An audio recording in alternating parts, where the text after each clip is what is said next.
Tere tulemast tagasi kooli programmi raames e-tundi, kus me täna räägime Kaitseliidu noorteorganisatsioonidest, Kodutütred ja Noored Kotkad. Mina olen Tartumaa Kodutütrede ringkonna noortejuht Julia ja minuga on täna veel kaasas kodutütar Kärt ja noorkotkas Marvet. Meie tänase tunni teemaks on siis kuidas mina ehk siis sina saad siis panustada noorteorganisatsioonidesse või kuidas sa saaksid siia kuuluda. Aga enne, kui me läheme selleni, siis täna on tegelikult Kaitseliidul üks väga tähtis eriline päev. Täna 11. novembril tähistab Kaitseliit oma 106. aastapäeva ja siinkohalgi tahangi kõiki tervitada sealpool ekraani, kes on siis meie noorliikmed või noortejuhid, nii et olge tervitatud, rõõm on teiega siin täna koos olla.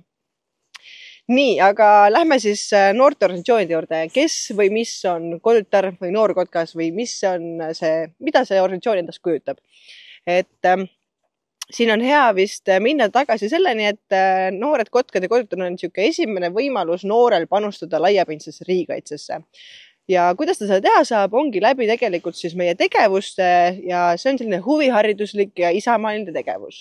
Ja meie liikmed saavad olla 7. eluaastast kuni 18. eluaastani. Oled sa siis poiss või tüdruk?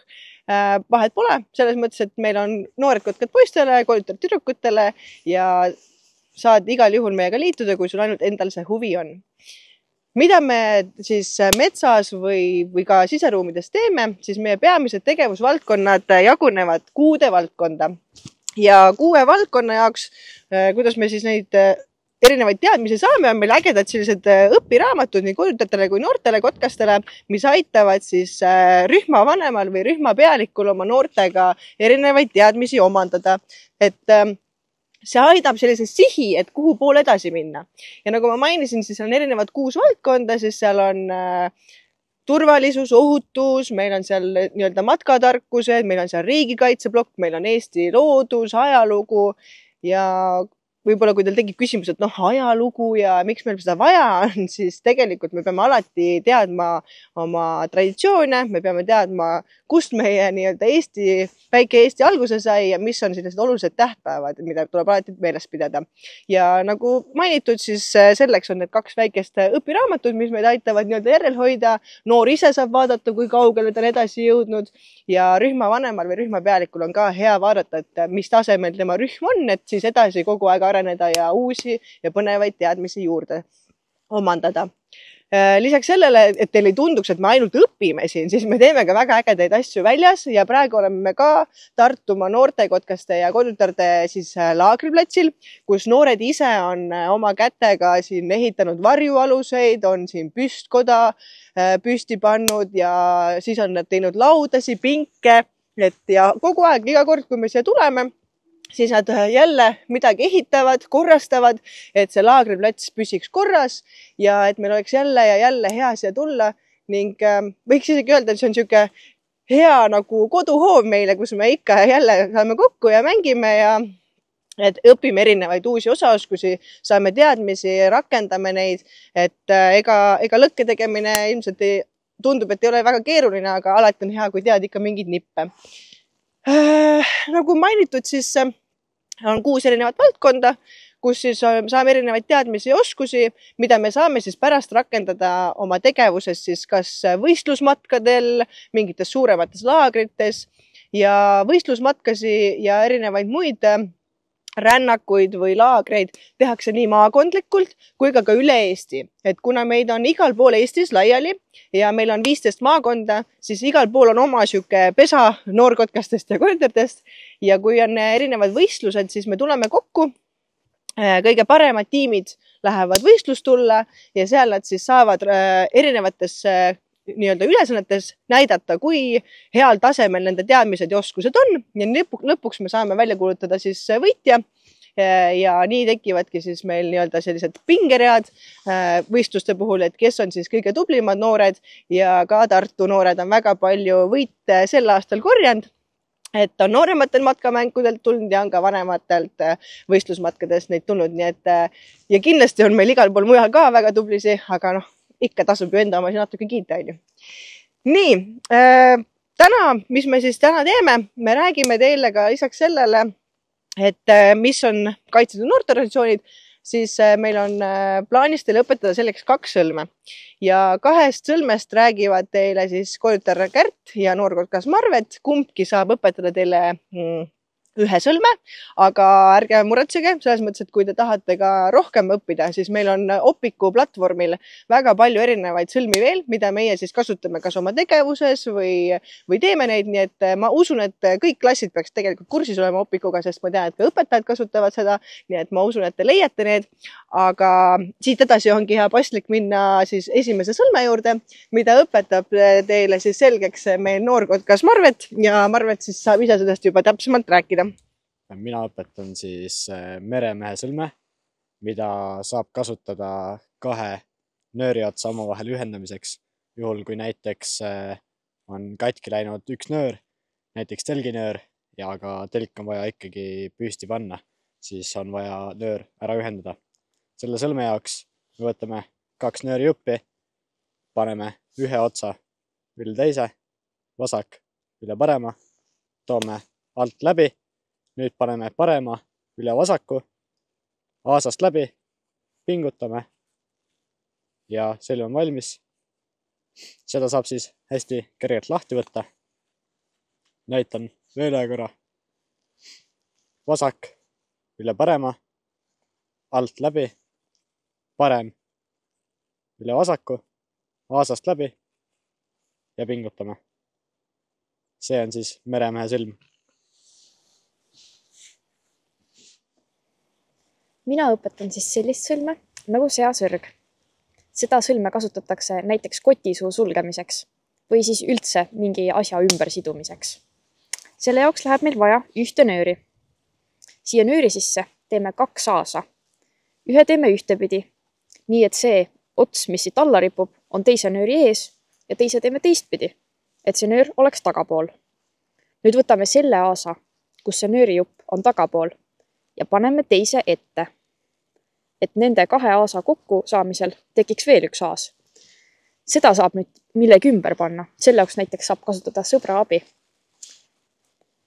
Et kui nüüd mõlemast nööri otsast tõmmata, siis saamegi seasõra sõlme, mis kinni hoiab. Näitan korra uuesti. Et teeme 1 aasa ühtepidi ja teise aasa teistpidi. Ja nüüd see, kus see nöörijupp on tagapool, läheb teise ette, et tekiks 3. aas.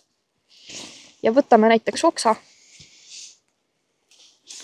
pingutame mõlemast nöörist.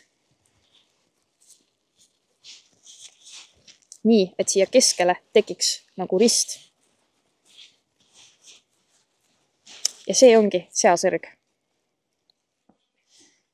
No vot, sellised need 2 põnevat sõlme oligi, meremehe ja seasõra sõlm. Ma loodan, et nendest nüüd jäi teile juba meelde.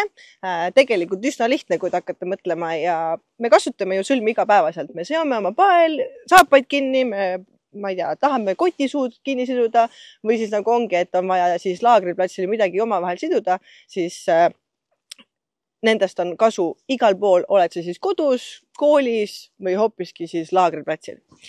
Aga mis ma nagu enne ka mainisin, siis need samad õpiraamatud, siis nendel on erinevad katsenõuded siin sees.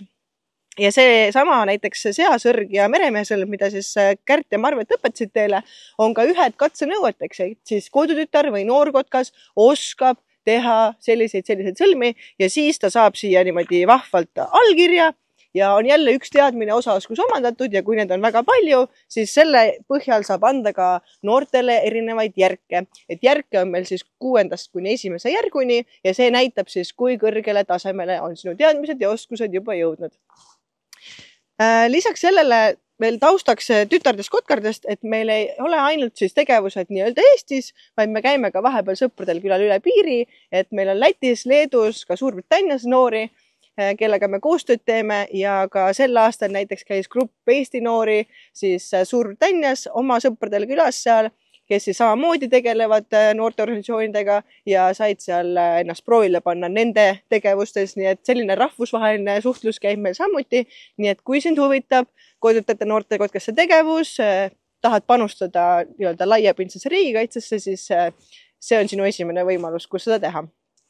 aga ma tean, et teil on väga palju küsimusi meile ja ma alustaks siis ka küsimuste vastamisega, sest et kindlasti teid huvitab, mida kõike te tahate teada veel meie kohta. Ja lähme siis kohe siit algusest pihta.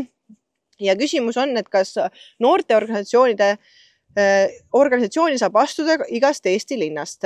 Jah, meil on tõesti, nagu ma ka tunni alguses mainisin, meil tõesti on üle Eesti tuhandeid noori, palju noortejuhte, toetajaliikmeid, et oled sa siis noor või oled sa hoopiski õpetaja ja tahad tulla meie sekka, siis igas Eesti linnas on tegelikult meil siis maleva nii-öelda staap, mille juures on ka noored ja sealt saab te siis leida informatsiooni. Samuti te leiate informatsiooni selle kohta, kuidas meiega liituda Kodutütarde ja noortekotkaste kodulehelt. Nii et vaadake julgelt, samuti vaadake Facebooki ja Instagrami, et need on ilmselt noortel võib-olla rohkem käibel kui kodulehed, aga igal juhul on info leitav nii siis füüsiliselt maleva staabist kui ka siis läbi internetiakna ja sealt te leiate igasuguseid võimalusi, siis kuidas meiega liituda, oled see ükskõik siis kas siis hoopis Pärnust või hoopis, ma ei tea, Võru linnast, et siis meil on erinevates kohtades noori. Teine küsimus, kui palju saab noorkotkana matkata ja looduses käia? Kõige parem oleks vist küsida Marviti käest, sest tema on meil siin noorkotkas, aga ma kinnitan, et matkata saab palju. Ja mitte nagu selles mõttes palju, et sa enam ei tahaks matkata, vaid täpselt nii palju, nagu sa ise tahad panustada. Kui sulle meeldib rohkem orienteeruda, ennast proovile panna, siis meil on noortele seda väljundit pakkuda. Sa saad selgeks kaardikompassi, oskad une pealt asimuuti määrata ja oskad seal metsas hakkama saada nii hästi, et ei ole üldse probleemi, millisele matkale või kuhu iganes sa siis lähed, siis matkata saab igal juhul, et meil on nii nooremale vanuseklassile matkamänge, meil on vanemale vanuseklassile patrullivõistlusi, et matkamisest meil puudust ei ole. Kolmas küsimus, kas matkamas käiakse ka öösiti? Ja mõningad võistlusmatkad või siis võib-olla ka rühmasisesed mingisugused tegevused on ka üleöö, et siis mõnikord võistlus kestabki niimoodi jooksvalt 24 või siis isegi rohkem tundi ja see tähendab seda, et võistlusmatk siis algab teatud hetkest, lõpeb teatud hetkel ja on vaja läbida teatud aja jooksul mingisugune hulk kontrollpunkte, kus siis pannakse proovile noorte oskused, teadmised ja sealt pärast siis tekib pingerida, me kuulutame välja võitja ja sellised öised matkamised siis on täiesti olemas meil ja lisaks sellele, et meil on siis ka võistlused, me tegelikult saame ka erinevate rühmasiseste tegevustega teha selliseid üleöiseid asju, kas siis oled üleval või ei ole, see on vastavalt siis päeva või ajakavale. Niimoodi. 4. küsimus. Kas kodutütred ja noored kotkad teevad ka midagi põnevat talvel? Teeme ikka. Me teeme tegelikult aastaringselt põnevaid tegevusi. Et meil ei ole vahet, kas sajab vihma, sajab lund, paistab päike. Me oleme alati võimalusel kas siis väljas. Muidugi on meil tegevusi ka siseruumides, et meil ei katke kuidagi olenevalt ilmast meie tegevus. Et ma ütleks, et meil on kõik head tingimused loodud selleks, et olla ükskõik mis aastal väljas, sest vaadates ka meie riideid on ju, siis me sobime ükskõik siis kas talvel, kevadel, suvel, sügisel, et siia saab panna mitu kihti alla ja on sul siis olenemata ilmast hea soe või siis vihma eest kaitstud.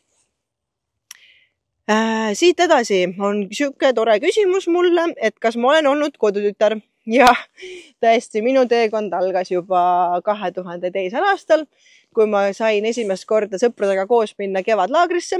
Ma mäletan seda hästi, sest et mul ei olnud siis mitte mingit aimdust, kes on kodutütred, kes on noorkotkad, kuhu ma lähen, vaid lihtsalt kutsuti. Ja noorena ikka tahad erinevaid asju katsetada, siis läksin ka mina. Esimene kogemus oli selline, natuke ikkagi oli hirmus võib-olla endal, sest et ma olin seal üsna üksinda. Mind pandi kellegi rühma juurde, ka nende jaoks ma olin võõras. Aga hästi tore oli see, et mind võeti hästi soojalt vastu, hästi toredad tegevused olid ja siis ma niimoodi 2 aastat erinevate laagritega proovisin ja katsetasin, kui siis tekkis meil oma rühm ja 2004. aastal ma siis astusin ametlikult kodutütreks ja nüüdseks siis juba 20 aastat siin organisatsioonis vabatahtlikuna ja minust on siis saanud juba rühmavanem ja nüüd olen ka rühmavanema abi, sest ma olen ühe hulga tüdrukuid juba suureks kasvatanud, ehk siis nende noorliikmeaeg on läbi. Nad on ise nüüd juba täiskasvanud ja nüüd minu enda noor on sellesama rühma rühmavanem, kus oli mina ja mina olen tema abi. Nii et selline hästi äge ajajärk on siin nagu oldud ja igal noorel, kes siia tuleb, on täpselt sama võimalus olla siin nii pikalt, kui ta täpselt ise soovib ja selleks muidugi on siis võimalus, et kas sa pärast noorliikmet jätkad tegevliikmena noorteorganisatsioonides või hoopis sind huvitab Naiskodukaitse või Kaitseliit. Et hästi palju varikuid on ja ütleme nii, et igale ühele leiab siit midagi põnevat. Niimoodi, siit edasi siis kui vanalt saab kodutütreks ja nooreks kotkaks hakata. Nagu me siis ka mainisin, meie noorliikme vanus algab 7. eluaastast, kestab kuni 18. eluaastani ja siis pärast seda on noorliikmeaeg läbi ja siis ongi juba erinevad valikud, mis sa siis teed.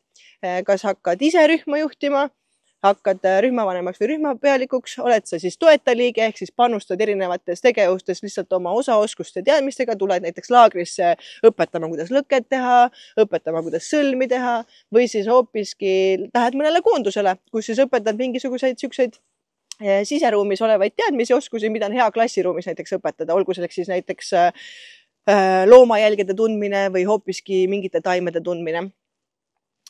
Nii, jõuame küsimustega peaaegu lõppu. Eelviimane küsimus on, et mis on minu meelest organisatsiooni kuulumises kõige toredam? Hästi äge küsimus, kes iganes selle küsija, aitäh selle küsimuse eest. Et kõige toredam on see, et me oleme üks suur pere. Me ei ole lihtsalt hulk inimesi, kes on kuskil organisatsioonis lihtsalt sellepärast, et kuuluda kuskile, vaid me päriselt paneme oma hinge, südame siia. Me saame siit sõbrad kogu eluks. Vahet pole, kas sa näed neid iga päev või mitte, siis sa tead, nad on alati olemas. Me saame siin laagriplatsil jälle kokku üle pika ja siis pole vahet, kas on läinud mitu kuud või isegi pole mitu aastat näinud, siis me nagu jätkame samast kohast. Ja see ühtekuuluvustunne, see ühtehoidmine on nagu nii oluline ja mul on väga hea näha, et järgnevad noored, kes meil siit kogu aeg nagu peale kasvavad ja suureks saavad nii-öelda, et siis täisealiseks saavad, siis ka nemad hoiavad sellist grupitunnetust ja õlg-õla vastas, et kõige toredam ongi see, et me saame siit lisaks osaoskustele ja teadmistele sõbrad kogu eluks, kellega sa võid minna lahingusse, tead, et saad matkal koos hakkama hästi, et see on üks suur väärtus selle organisatsiooni puhul, et me oleme kõik siin vabatahtlikud, mitte keegi ei sunni meid siin olema ja me tahame siin olla ja me tahame panustada läbi oma tegevuse siis laiapindsesse riigikaitsesse. Nii, ja jõudsimegi oma küsimustega viimase küsimuseni ja küsimus on, kuidas teha head lõket. Ja meil ka siin lõke läks enne käima, nüüd hakkab vaikselt juba ära kustuma, aga selleks on vaja siis alusmaterjali, mis oleks kuiv. Aluskuiv materjal võib olla näiteks kuuseoksad, mis on kuivanud, et ärge päris niimoodi elusaid puid lõhkuma hakake, vaid kui te vaatate kuuse alla, siis seal alati tavaliselt on sellised kuivanud oksad, mida on hea ära võtta ja need lähevad väga hästi ja kergesti põlema. Lisaks sellele võib olla ka kuivanud kaseoksi. Kui teil on kirves käepärast, siis saate teha mõne puiduhalu selliseks peeneks pirruks. Kasetoht on hea abimees, mida siis noaga veel peenemaks nii-öelda lõigata. Ja siis, kui te panete kõik selle kuiva olete pannud kokku, siis näiteks aitab teid süüta tablett, tikud või siis kui neid ei ole käepärast, siis ühel tublil noorkotkel ja kodutütrel on alati tulepulk, sealt saate sädeme kätte. Süütate selle kuivad materjali ja siis sinna peale laota juba siis püramiidi või vastavalt, mis lõkketüüpi te tahate teha, et selle lõkke aluse ja sealt tuleb üks hea ja mõnus soe lõke. Niimoodi, küsimused ongi otsa saanud ja tegelikult on ka meie tunni aeg otsa saamas. Mul on väga hea meel, et te meiega aega veetsite. Aitäh teile! Kui teid huvitab noortekotkaste või kodutarde kohta veel teadmisi või rohkem infot saada, siis otsige meid kodulehest, otsige meid Facebookist või Instagramist. Kaitseliidu aastapäeva puhul soovin veel kord kõigile õnne, oled sa siis kaitseliitlane, Naiskodukaitse, noortejuht või noor.